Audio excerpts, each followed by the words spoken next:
Every conversation about artificial intelligence is a conversation about chips. NVIDIA, GPUs, semiconductors, export controls. The compute layer gets all the attention. But before any of that compute can do anything useful, the data has to move. From a data center where a model is trained to the user who asks it a question. Across cities, across provinces, sometimes across thousands of kilometers. And it moves through something most people never think about, thin strands of glass, each about the width of a human hair, carrying pulses of light. That glass is optical fiber, and China makes more of it than the rest of the world combined. More than half of world's optical fiber and cable comes from China. About 65% of global fiber-optic components are made in Chinese factories. And a single industrial cluster in the city of Wuhan, a place called the Optics Valley, accounts for roughly a quarter of the entire international market. This episode is about the layer of AI infrastructure that nobody argues about. The glass backbone. Where it came from, why China dominates it, and whether that dominance carries the same strategic weight as the chip story that gets all the headlines. Welcome to the China Memo. We make unbiased observations on structural trends. I'm your host, born in China, trained in Western finance. The story starts in Wuhan, a city on the Yangtze River in central China. In 1976, a Chinese researcher named Zhao Zisen pulled the country's first practical optical fiber in a laboratory in Wuhan. At that moment, the technology was barely understood anywhere in the world. The idea that you could send information as light through glass over a long distance with very little loss was at the frontier of physics. China was not a leader. It was a late entrant, working to catch up with developments in the United States, Japan, and Europe. That laboratory work in Wuhan became the seed of something much larger. The area where it happened, which is called the East Lake High-Tech Zone, was eventually given a name that captured its ambition, Optics Valley. In Chinese, Guanggu, a deliberate echo of Silicon Valley, signaling what the region intended to become.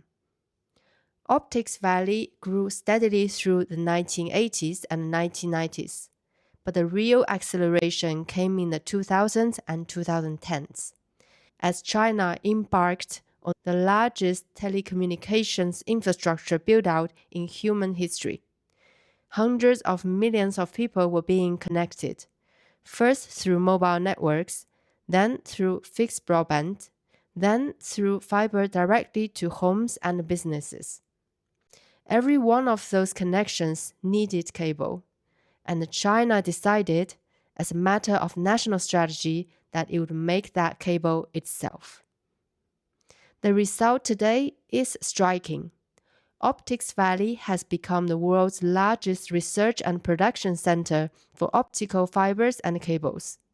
It accounts for roughly 25% of the international market. Not 25% of China's market, 25% of the world's. And fiber is only one part of what the cluster now produces. Since 2013, Optics Valley has generated new industries worth over 100 billion renminbi every year. In integrated circuits, new display technologies, next-generation networks, and biomedicine. The fiber business sits inside a broader ecosystem. Glass was the foundation. The cluster built outward from there. Think about the arc. In 1976, a single strand pulled in a catch-up laboratory. 50 years later, a quarter of world's supply. That is a trajectory that makes this sector worth understanding. So that is how the cluster grew. Now let's look at why it matters so much in the age of artificial intelligence. Here is a relationship that most AI coverage gets backwards. People assume AI is the important thing and connectivity is the detail. The reality is the opposite. AI depends on fiber, not the other way around. Let me explain why. An AI model in training is not a single computer. It is thousands of processors working in parallel, constantly exchanging data with each other. The volume of traffic moving between these processors is enormous. If the connections between them are slow, the whole system slows down. The expensive chips sit idle, waiting for data. In other words, think of it as a kitchen with the best chefs in the world. If the ingredients arrive slowly, the kitchen produces nothing. Fiber is what keeps the ingredients moving.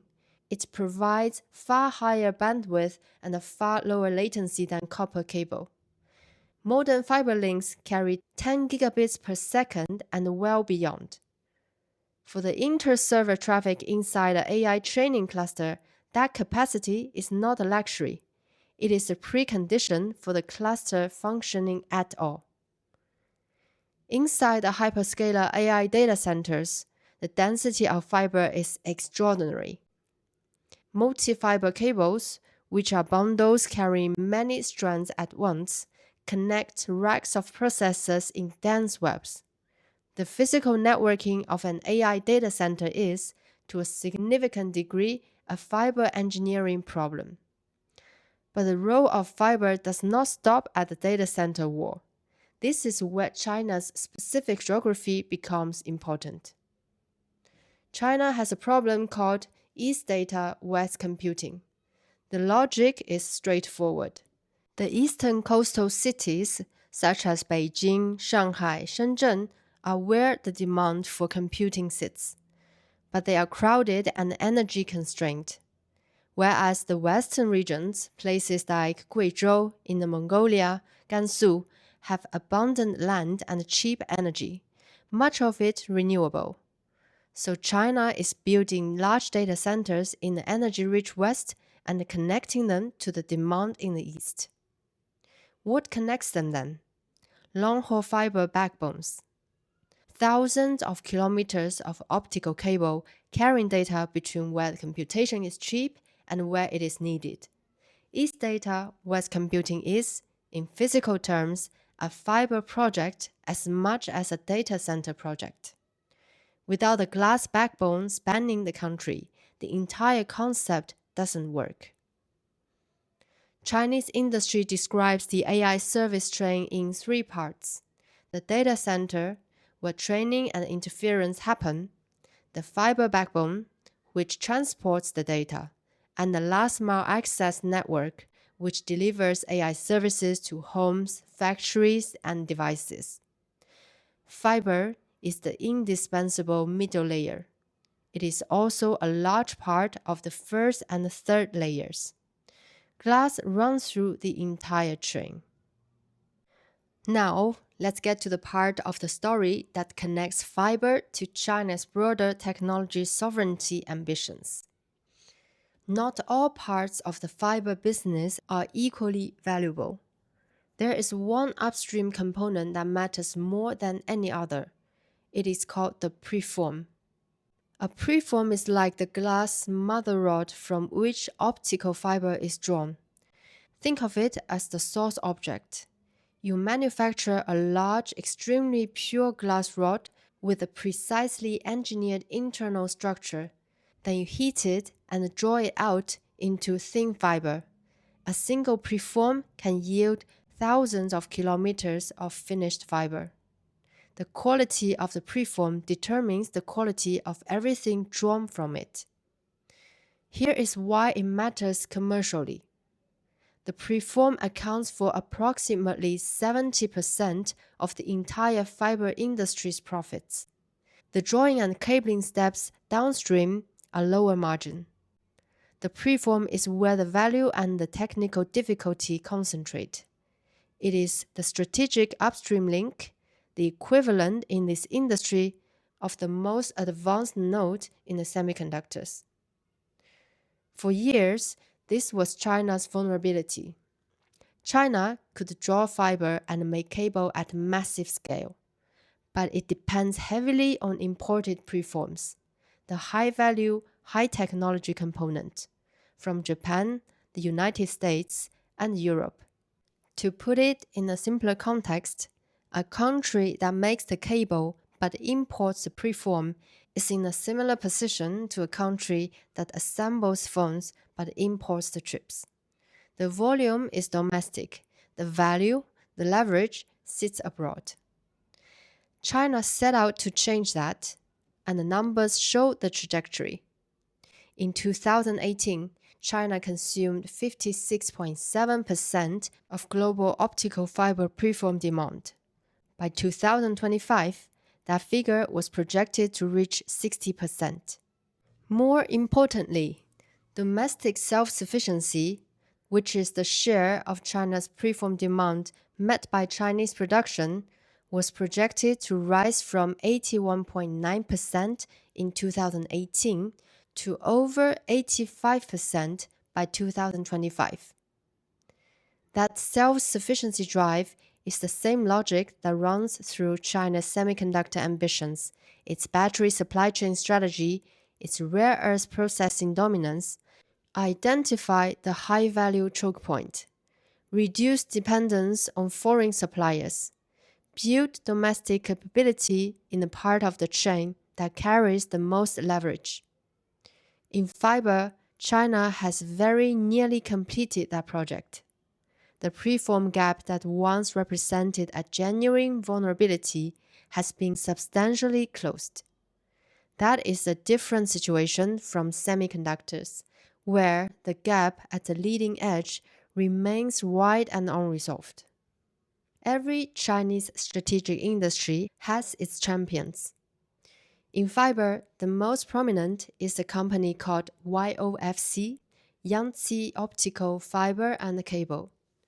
YOFC was founded in Wuhan with a mix of state and foreign participation.